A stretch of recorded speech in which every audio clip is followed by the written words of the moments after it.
We're all the way here in 2025, and with that, I'd like to introduce you to the 2025 Harley-Davidson CVO Road Glide RR.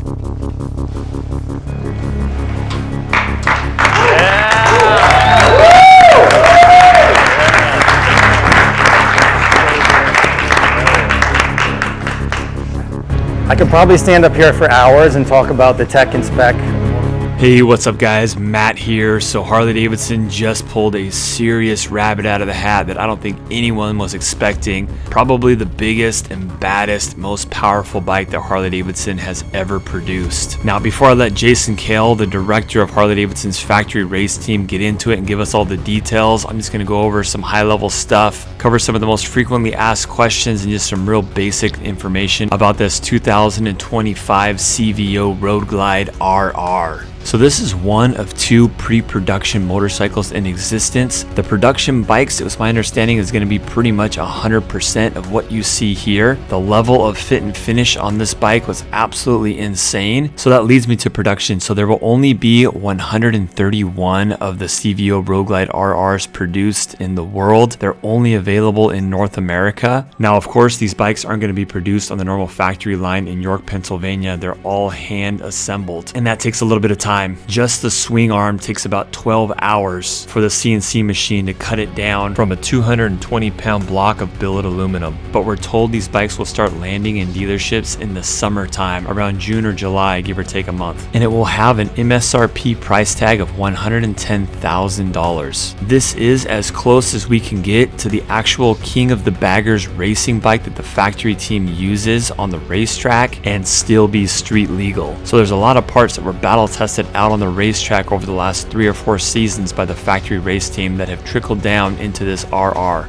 So that includes parts like the billet foot controls, the swing arm, the side case covers, the primary cover, all the carbon fiber bodywork on this bike. Although it's probably not tuned the same as the King of the Baggers bike, it does share the 131 cubic inch Milwaukee-Eight engine. Speaking of that engine, it's pumping out 153 peak horsepower at 5,750 RPM and 150 foot-pounds of torque at 4,750 RPM. This bike does have an elevated red line of 6,500 RPM. You can compare that to the CVO Road Glide ST, which has a max red line of 5,900 RPM. So for the few people out there that do have 110,000 plus to spend on this motorcycle, you may be asking yourself, how can I get my hands on one of these? Well, chances are, if you weren't already invited to purchase or preview this bike, you probably won't get one. Only 131 dealers in the US qualified to get one of these bikes, and that was based on the sales of the CVO Road Glide ST. But it will be interesting to see what dealers actually sell these for, because MSRP is $110,000, and ultimately dealers can put a price tag on them for whatever they want. But honestly guys, I was absolutely blown away by the level of detail on this bike. There's just a lot of bespoke parts to this racing bike, and the fact that a lot of these parts have been proven and tested out on the racetrack at the highest level is such a cool factor in this motorcycle. And so without further ado, I'm going to turn it back over to Jason Kehl, the director of the factory race team, and he's going to go over a lot of the details on this CVO Road Glide RR. I'm gonna go quickly from front to back. We'll point out a couple things on the motorcycle. The guys talked a lot about the front end of the motorcycle. It's probably the standout feature to me too. These are not race replica forks. These are Ohlins FGR 253 front forks. They developed, the FGR 250 was developed for Superbike in particular. 253 denotes a modification to add 20 mils of height to the lower fork tree. Cool story with that, we started racing in 2021. We reached out to Ohlins. We're like, hey, we're gonna do this bagger thing. They're like, you're gonna do what? We're like, what? How much weight are you gonna stop? Like, what? We're like, we need a taller foot. The bike needs to be taller. We need to more lean angle. They're like, okay. No. We win the championship at the end of 2021. All of a sudden, they email me a drawing. They're like, a foot like this? I mean, like, oh, you saw the excitement that's going on. So this billet foot they made specifically for the bagger attached to the Superbike front end. There is, other than the tuning, the actual spring rate and damping characteristics of the fork. It's the exact fork off the race bikes that we race with. The GP4 RX calipers from Brembo are the most premium Brembo caliper you can find on the street. Absolutely phenomenal. That paired with braided lines and the T-drive front rotors. I couldn't confirm with Brembo in particular, but I don't think the T-drive front rotor, it is a World Superbike designed rotor. It is the same rotor that we race on. It was designed specifically for this bolting pattern, but there are no compromises. It's a fully floating bi-directional rotor. One rotor a piece, you go off and buy it on the street, that's 600 euros. That's the level of technology and performance that we wanted this motorcycle to have. When we started this program, we said absolutely no compromises. Of course, you'll see the 131 powertrain, 153 horsepower at 5750 RPM, going up to a red line of 6500, 150 foot-pounds of torque at 4750 RPM, means you can roll on the throttle from way down low and you're gonna have exhilarating performance. The ride modes that we've programmed in here are phenomenal. They are the most distinctive and character-filled ride modes that you're ever gonna ride on the motorcycle. Sport mode is for sport riding. Rain takes a ton of power out so you can keep the rear tire on the ground. Track mode, you'll struggle to keep the front tire on the ground. It is made for track and running in the high RPMs. That powertrain, we talked about the transmission a little bit, mounted to an all-new full titanium and carbon fiber. There is no steel in that exhaust system. It helped us shave significant amount of weight. 50 pounds less than the CVO ST. That's 750 pounds as shipped weight. 50 pounds less than the CVO ST, meaning the power to weight ratio, 153 horsepower, is nearly 30% higher than the CVO ST. The swing arm, a little bit hidden from this angle, but you saw it in the video. It was designed the exact same way we designed the swing arm for the race bike. It isn't identical because the race bike is much taller and it wouldn't fit. This motorcycle is 2 inches taller than stock.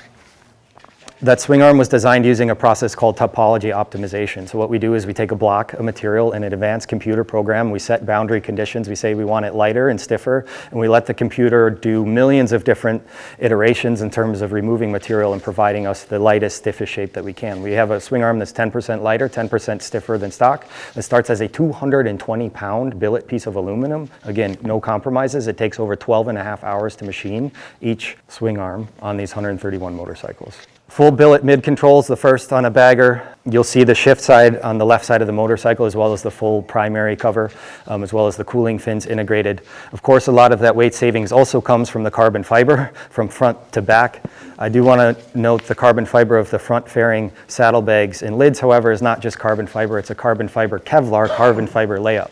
When we wanted to make this bike as light, as durable, and as safe for use on the street, we went to a NASCAR supplier that developed impact-resistant carbon fiber layups for NASCAR. That is the same process and the same supplier that builds every NASCAR on the racetrack, Greenhouse. Anybody that watched the 500 car that flipped over on its roof, that's the same technology and layup process that's here on the carbon fairing, saddlebags, and lids to make sure you are as safe as possible on the street. The seat, first ever full carbon fiber base, made by a great partner of ours in the racing program, Saddleman.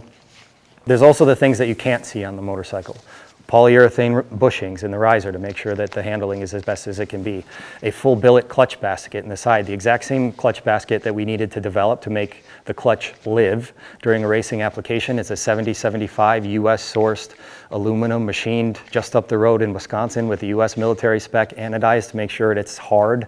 This isn't a 6061 with nice cool anodized colors. This is a performance racing part that has resulted in multiple podiums and multiple wins. Full billet triple clamps. Any bolt that we replaced on this motorcycle when we hand build them is a race bolt, we call them. They're drilled stainless steel hardware. There's 3 socket sizes, 8, 10, and 12 mil fitting. Even if it's a SAE thread on the primary cover, it has a metric head. We do that specifically on the race bike so we can disassemble and reassemble that race bike with 3 tools at the track. Each bolt CNC. Each bolt expensive.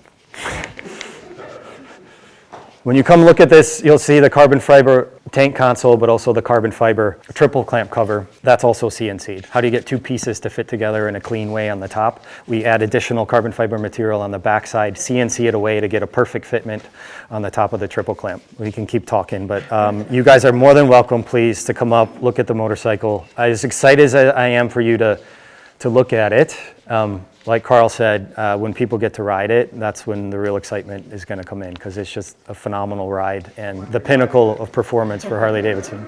There's only, my budget only afforded 2 pre-production motorcycles in existence in the world until we actually start building the 131 serialized units. So we plan to ship beginning in May. MSRP, $110,000. So the allocation goes through the top performing dealers in the United States. So based on the dealer performance metrics, in particular, heavyweight to CVO ST sales, in terms of performance models of our CVO bikes, dealers are offered an allocation. There'll be a small reserve after that initial dealer performance allocation of general lottery for the US. It is a US only motorcycle. So one of the things, it is a 130 mile an hour rated tire, and that is to maintain the full load vehicle, gross vehicle weight of the vehicle. Rather than pull that down, we wanted to maintain a true bagger. You can fill up your saddlebags, you can go cross country, you can run it. The suspension is 2 inches taller, so the static ground clearance I think is about 1.7 inches because there's additional travel. So when you take the 2 inches of suspension height, add some sag out of it, you're about 1.7 inches tall. So the lean angle is 4 degrees soft, 5 degrees hard, larger, more than a stock motorcycle. We maintain a clearance of at minimum 3 degrees. On this bike we have 4 degrees before you put a foot peg down, and when you actually hit something hard, the idea is you have a feeler peg that tells you when you're on the ground clearance before you hit something hard and unload a tire.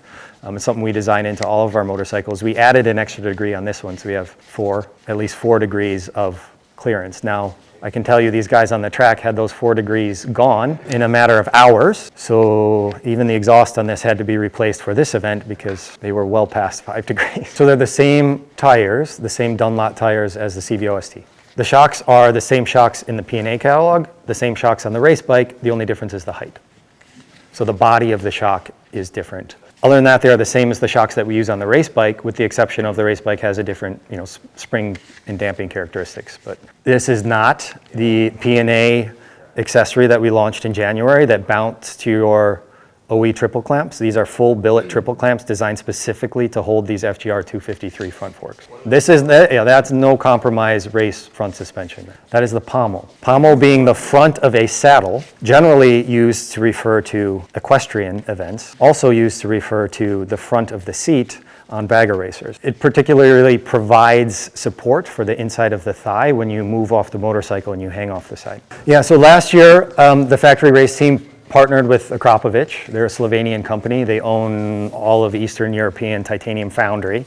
They are titanium experts. We were looking to partner with the world's best performance exhaust supplier and had the best technology in terms of creating titanium components. They designed our race bike system last year, and they helped us design this system, again, to deliver the most powerful motorcycle Harley-Davidson's ever produced, also noise compliant and street legal. It is a high flow performance catalyst. It's a good exhaust. Akrapovic or just the muffler? The entire exhaust system, Akrapovic, full titanium and carbon fiber. The catalyst is here in the center.